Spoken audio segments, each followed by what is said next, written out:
पदस्थापन का मौका दिया जाए। जो उसी विद्यालय में रहना चाहते हैं उनको उसी विद्यालय में रहना दिया जाए। यदि वो किसी अन्य विद्यालय में जाना चाहते हैं तो सरकार की पहले से प्रतिबद्धता है और पत्र है ऐच्छिक स्थानांतरण का, उनका स्थानांतरण किया जाए। दूसरा, मैंने कहा कि बिहार विद्यालय परीक्षा समिति को सरकार की ओर से निर्देश दिया जाए कि ऑफलाइन मोड में परीक्षा ले, और नॉर्मलाइजेशन का जो निर्णय उसने किया है, जो उसके हाथ में चला जाएगा अंक को घटाने का और बढ़ाने का, छद्म रूप में वह एक प्रकार का निगेटिव मार्किंग का प्रयास है, उसको समाप्त किया जाए। लेकिन सबसे बड़ी बात मैंने आज उनसे अनुरोध किया है कि 1 से 15 तक फॉर्म भरने के लिए निर्धारित तिथि है। अभी इंटर की परीक्षा चल रही है और इंटर की परीक्षा में 13 लाख से अधिक बच्चे हमारे शामिल हो रहे हैं।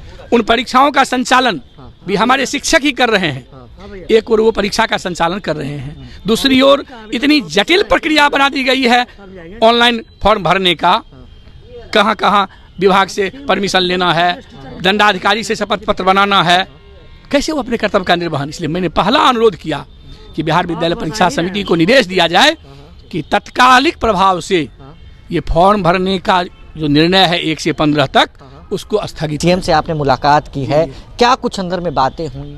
देखिए, रात जब दिल्ली से माननीय उप मुख्यमंत्री श्री विजय कुमार सिन्हा जी और माननीय उप मुख्यमंत्री सह प्रदेश अध्यक्ष सम्राट जी वापस आए, तो रात में विजय बाबू के साथ मेरी बातचीत हुई।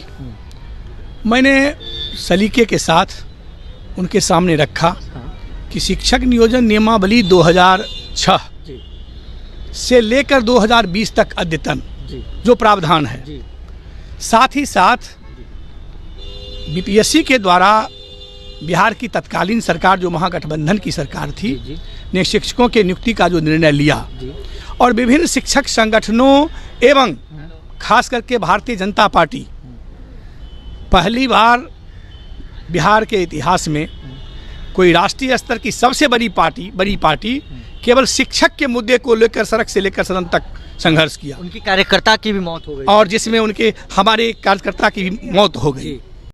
सरकार पर इसका असर भी पड़ा, और असर के कारण ही सरकार विशिष्ट अध्यापक शिक्षक नियमावली लाने के लिए विवश हुई।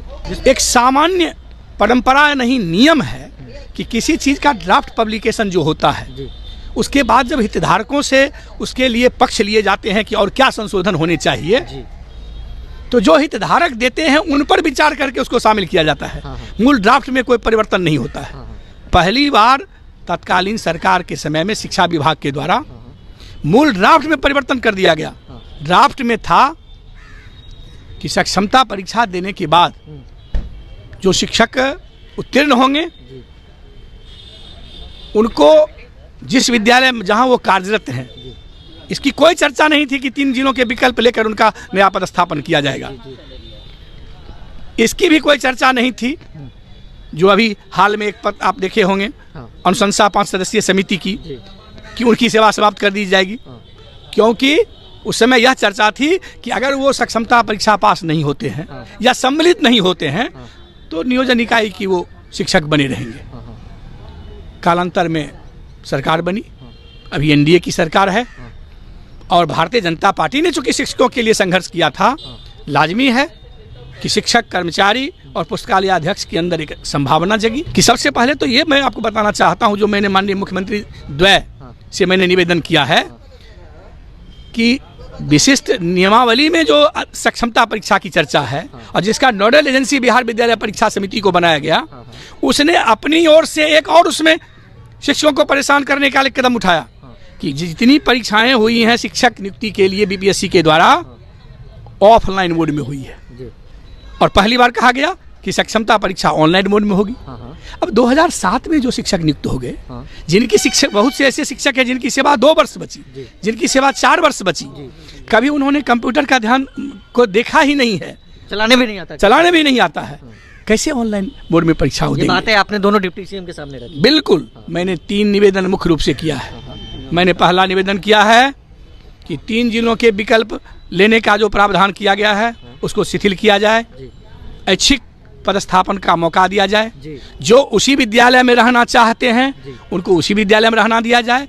यदि वो किसी अन्य विद्यालय में जाना चाहते हैं तो सरकार की पहले से प्रतिबद्धता है और पत्र है ऐच्छिक स्थानांतरण का, उनका स्थानांतरण किया जाए।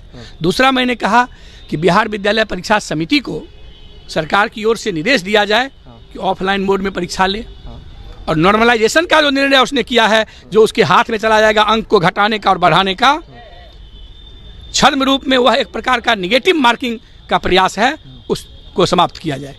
लेकिन सबसे बड़ी बात मैंने आज उनसे अनुरोध किया है कि 1 से 15 तक फॉर्म भरने के लिए निर्धारित तिथि है।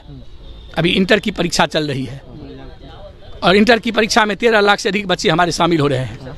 उन परीक्षाओं का संचालन भी हमारे शिक्षक ही कर रहे हैं। एक ओर वो परीक्षा का संचालन कर रहे हैं, दूसरी ओर इतनी जटिल प्रक्रिया बना दी गई है ऑनलाइन फॉर्म भरने का, कहाँ कहाँ विभाग से परमिशन लेना है, दंडाधिकारी से शपथ पत्र बनाना है, कैसे वो अपने कर्तव्य का निर्वहन। इसलिए मैंने पहला अनुरोध किया कि बिहार विद्यालय परीक्षा समिति को निर्देश दिया जाए कि तत्कालिक प्रभाव से ये फॉर्म भरने का जो निर्णय है 1 से 15 तक, उसको स्थगित करें। और भी जो संगत प्रक्रिया है आगे की, इस पर सम्यक रूप से विचार किया जाए, सरकार इस पर विचार करे और बिहार के शिक्षा और शिक्षक और शिक्षार्थी के हित में जो कदम हो उसको गंभीरतापूर्वक वर्तमान एनडीए की सरकार लागू करे।